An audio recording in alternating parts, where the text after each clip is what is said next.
ഇന്ന് നമുക്ക് ഇംഗ്ലീഷ് ബോണ്ടിലുള്ള 1.5 തിക്ക് വാളിന്റെ ഡ്രോയിങ് നോക്കാം കേട്ടോ.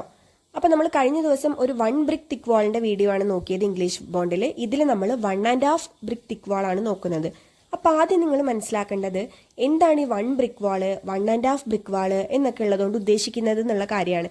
1 ബ്രിക്ക് വാൾ എന്താണെന്ന് കഴിഞ്ഞ വീഡിയോയിൽ ഞാൻ പറഞ്ഞിട്ടുണ്ടായിരുന്നു. അപ്പോൾ 1.5 ബ്രിക്ക് തിക്നെസ് എന്ന് ഉദ്ദേശിക്കുന്നത് എന്താണെന്നുള്ളത് നമുക്ക് നോക്കാം കേട്ടോ. അതായത് 1ഉം 1/2 ആണ്. ഈ 1 അവർ ഉദ്ദേശിക്കുന്നത് ഒരു ഫുൾ ബ്രിക്കിന്റെ വീതി കണ്ടോ. അതെ, ഒരു ഫുൾ ബ്രിക്കിന്റെ വീതി അത് ഒരു 20 സെന്റിമീറ്റർ അല്ലെങ്കിൽ 200 mm ആണ്. പിന്നെ ഒരു ഹാഫ് ബ്രിക്കിന്റെ വീതി അത് 10 സെന്റിമീറ്റർ അല്ലെങ്കിൽ 100 mm ആണ്. അപ്പൊ നോക്കി, ഒരു ഫുൾ ബ്രിക്കും ഒരു ഹാഫ് ബ്രിക്കും അതാണ് അവർ ഈ 1.5 എന്നുള്ളത് കൊണ്ട് അർത്ഥമാക്കുന്നത് കേട്ടോ. അപ്പൊ ഈ കാര്യം എല്ലാവരും മനസ്സിലാക്കിയിരിക്കണം. 1.5 എന്നുള്ളതുകൊണ്ട് അവർ ഉദ്ദേശിക്കുന്നത് ഒരു 1 ഫുൾ ബ്രിക്കിന്റെ വീതിയും പിന്നെ ഒരു ഹാഫ് ബ്രിക്കിന്റെ വീതിയും.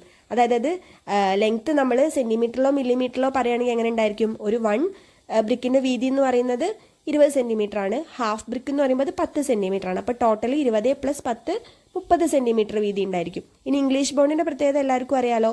ഹെഡർ സ്ട്രെച്ചർ മാറി മാറി കോഴ്സുകളിൽ വരുന്നതാണ് ഇംഗ്ലീഷ് ബോണ്ട്. അപ്പം അതിന്റെ ഓഡ് കോഴ്സും ഈവൻ കോഴ്സും ആണ് ഇവിടെ കൊടുത്തിട്ടുള്ളത്.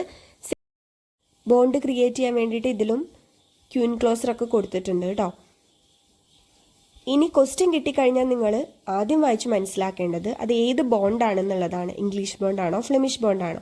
പിന്നെ ശ്രദ്ധിക്കേണ്ടത് അത് 1 ബ്രിക്ക് തിക്ക് വാളാണോ 1.5 ബ്രിക്ക് തിക്ക് വാളാണോ എന്നുള്ളതാണ്. അപ്പോൾ 1 ബ്രിക്ക് തിക്ക് വാൾ വരയ്ക്കുന്നത് ഞാൻ കഴിഞ്ഞ വീഡിയോയിൽ കാണിച്ചിട്ടുണ്ട്.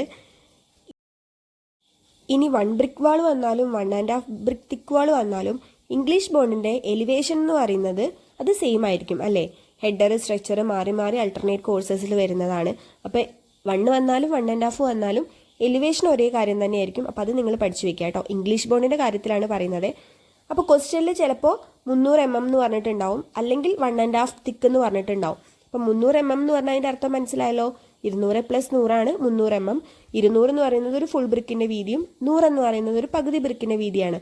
അതുകൊണ്ടാണ് 1.5 ബ്രിക്ക് തിക്ക് വാൾ എന്ന് പറയുന്നത് കേട്ടോ. അപ്പോൾ ക്വസ്റ്റ്യനിൽ 300 mm എന്ന് തന്നിട്ടുണ്ടെങ്കിൽ നിങ്ങൾ എന്ത് മനസ്സിലാക്കണം? അത് 1.5 ബ്രിക്ക് തിക്ക് വാൾ ആണ്. അപ്പോൾ എന്താണ് ഈ ബോണ്ട് എന്നുള്ളൊരു കൺസെപ്റ്റ് നിങ്ങൾക്ക് മനസ്സിലായി എന്ന് വിചാരിക്കുന്നു. എല്ലാവരും ഇത് വരച്ച് പ്രാക്ടീസ് ചെയ്യണം കേട്ടോ. ഞാൻ വരയ്ക്കുന്ന വീഡിയോ കാണിച്ചിട്ടില്ല.